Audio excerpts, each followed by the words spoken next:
Roughing the passer, 15-yard penalty, automatic first down. Roughing the passer, 15-yard penalty, automatic first down. All right, so here we go. We're going to kick things off and discuss what's going to go on this year in the NFL. I got the homie Ray up there in Jersey and my man Buck down there in Florida. What's going on, fellas? Hey, what's up? All right, so we're going to start off with some questions about the upcoming season. And I want to talk about Lamar Jackson.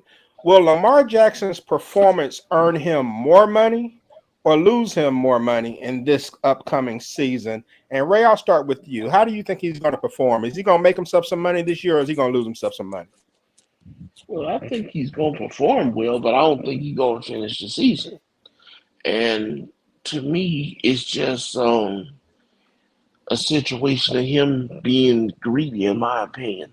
A lot of people talk about, oh, you should try to get as much as you can get, and well, next year to be $60 million a season, and this, and that. But if you're a person that's made, I don't know, $16 million in your career, and you're gonna make 23, I believe, this year, to gamble on the fact that you could get a contract for over $200 million, for you to turn it down to just get $5 or $8 more million a year, or whatever you think you're going to get, it's not only a gamble, it's selfish, because they may have to let Ronnie Stanley go. They already let Orlando Brown go because they knew you was going to want a contract. And then, who else they going to have to let go? Who they going to let go? Mark Andrews and a couple other people maybe. And then what you going to do? See, a lot of these guys don't understand their legacy is about playing good ball on the field. If you don't play good ball on the field, you can make all the money you want. Your whole career is destroyed. And I think whether it's his fault or not, if he plays himself into a bigger contract to where they have to let other people go, they're not going to win a whole lot of games like that. And yeah, you have a big pocket, but your legacy is hurt. So do I think he'll play himself into a better contract? I would say the play will be there, but the concerns will be even bigger on not giving him guaranteed money. Okay. And Buck, you there, man? Yes, I All am. right. Buck, what do you think about Lamar Jackson in this upcoming year? Is Lamar going to play well and increase his worth, or do you think something's going to happen to make him decrease his worth? Well, the Ravens are going to not play well this season. All they do is run. They really don't. He doesn't pass on a consistent basis. He'll have a 300-yard game every once in a while. He's not worth $200 million a year. Okay. And he's reached his ceiling as far as his talent goes. So I don't think he's going to play into a bigger contract. I think he's going to play into a smaller one. The Ravens are not going to pay him. I mean, they're not, you waiting for five to 8 million, maybe $10 million more dollars, and you turning down contracts. He's just not worth what he's looking for. Period. So they're not going to have a good season because the AFC is just Trump tight. It's not a good look for him. Okay. Well, while I got you, let me ask you this. And who gets the last laugh in week 1, Baker Mayfield or the Browns when Carolina meets Cleveland in Carolina? Oh, Baker Mayfield. The Browns just really screwed with Baker. Baker was a decent quarterback. And you go get Deshaun Watson, who was, 2-14, his last outing, full season that he played. No, he wasn't. Yes, he was. They were 2-14. No, they was 4-12. 4-12. That's right, 4-12. But still losing. But the bottom line of it is Baker Mayfield, granted, he can get you to the playoffs. but I don't know if he could get you over the hump. But now you got a guy that won't play until week 11, and you got Jacoby back there that's playing. Man, they're gonna get their tails beat right, left, But sideways, and diagonal. who wins the game though between Carolina and Cleveland? Carolina, Carolina, they're gonna win by 2 or 3 touchdowns. Mm. Ray, what do you Man, think, man? Who gets the last laugh, Baker Mayfield or the Browns? man, I see they got that bottle open early tonight. But it's Cleveland. Cleveland got a big monster named Miles Garrett. Mm. And that changes a whole lot of things.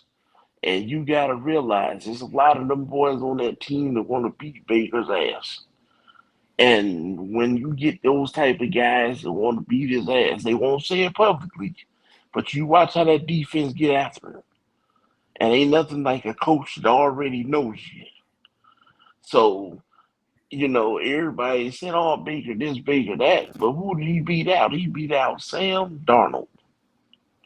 So basically, who did he beat out? Him beating the Cleveland Browns, it would surprise me and shock me if he beats the Cleveland Browns. I don't care who the Cleveland Browns quarterback is. Cleveland with that defense alone is enough to beat Carolina. Unless Carolina comes out and CMC is completely healthy and DJ Hmm. Moore, you know, sliding all over the field catching footballs. But if that don't happen, I see Cleveland winning that game. All right. All right, Ray, let me stick with you and ask you who gets the last laugh, Russell Wilson or the Denver Broncos when they meet up in week one? You mean Cleveland, I'm sorry, not the Seattle, and Broncos. Denver? I mean, yeah, Russell Wilson or Seattle. I think Russell Wilson wins because although the team knows Russell Wilson knows their defense, and Russell Wilson is will be probably the best player on the field. So with that being said, I don't think Geno Smith will be able to hang in there with Russell Wilson, and I think Denver win the game easy. Okay. And see if I can get my question updated here. And but what do you think, man? Who gets the last laugh? Will it be Russell Wilson or the Seattle Seahawks when Denver meets Seattle in week one? Be Russell Wilson. I mean, Seattle has no chance of winning hardly any games with Geno Smith starting. So this is going to be one of them 21, what I like to call my 21 pick. They're going to blow them off the field. All right. All right. And so last one, and Ray, I'll go back to you. And I'll ask you, who is the number one receiver in Green Bay? Is it Sammy Watkins? Is it the rookie Christian Watson, Alan Lazard, or Randall Cobb? Who's number one? Well, I think it's going to start out being Lazard, but I think it'll be the rookie before the season's over with. Okay, why do you think that? Because I think he's a very good receiver. And I think that he has the highest ceiling. And the star, we see what he is. He's a good receiver, but he's not a star. I think this kid, Christian Watson, I believe his name is, Hmm. he has star potential. And I think once he gets on the field and they get the groove, I think he's going to be the new number one target. All right. And but what do you think, man? Who's the number one receiver in Green Bay? Is Sammy Watkins? Does he have anything left in the tank? Is it rookie Christian Watson, Alan Lazard, or Randall Cobb? I think I would say Lazard because Lazard knows the system.